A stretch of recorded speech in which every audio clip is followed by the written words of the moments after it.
Assalamualaikum, welcome to my another bike riding vlog.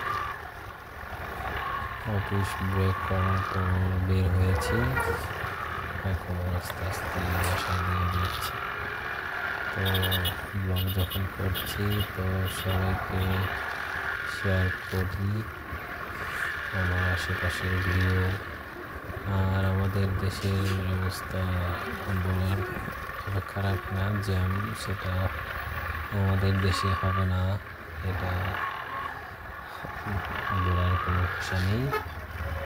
তারপরেও bike যখন আছে জ্যাম ওটা ব্যাপার না, বাইক মানে জ্যামে চাপা দিয়ে অনেক সহজে বের হয়ে আসা যায়।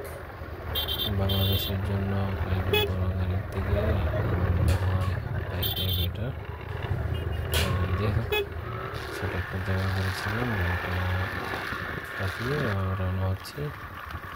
এই তো আমার বাসা থেকে অফিস থেকে অনেকটা সময় লাগে না।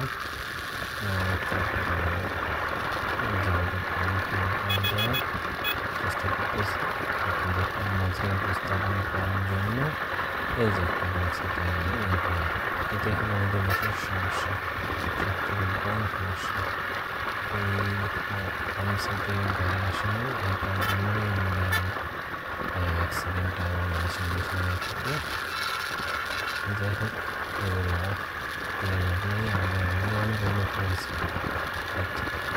কেউ মানে কার কথা অনেকে এমন আছে। এই যে একজন হচ্ছে উল্টা সাইডে গাড়ি যাবে, আর এটা জন্য সমস্যা। যাই হোক, এই যে আমার সিগন্যাল ভালো, এটা তো সেই জন্মের পর থেকে দেখতেছি এইরকম রাস্তা ছিল।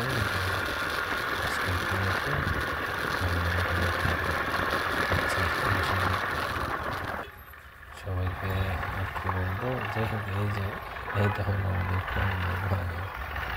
এই জন্য আমার জন্য আগে থেকে আমি দেখতেছি। এখন আমি এখানেও বিশাল একটা জ্যাম অনেক বেজে থাকে, আজকে তো অনেকটা নেই। যাই হোক, মোটামুটি এই হলো আমাদের দেশের সমস্যা। এই অনেক পরিমাণে বেড়ে গেছে। আর আমরা তো ড্রাইভারদের নামে লাইসেন্স, ওরা যারা চালায় কোনো রুলস রেগুলেশন নাই, সিগন্যাল নাই, যখন তখন যেখানে দিয়ে ঢুকিয়ে দেয়, এইখানে সমস্যা। আর এর জন্যই অ্যাক্সিডেন্টের শিকার হতে হয় আমাদের এলাকায়।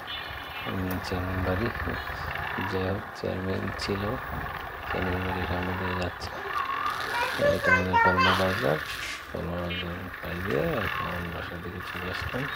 সবাইকে পাশে থাকার জন্য অনেক অনেক ধন্যবাদ। ভিডিওটি ভালো লাগলে আর নিয়মিত এরকম ট্রাভেলিং রাইডিং ব্লগ দেখার জন্য আমার পাশে থাকবেন, সাবস্ক্রাইব করবেন, ফলো লাইক করবেন। ইনশাল্লাহ নতুন নতুন জায়গার ভিডিও আপনাদের মাঝে উপস্থাপন করবো। সবাই ভালো থাকবেন। আসসালামু আলাইকুম।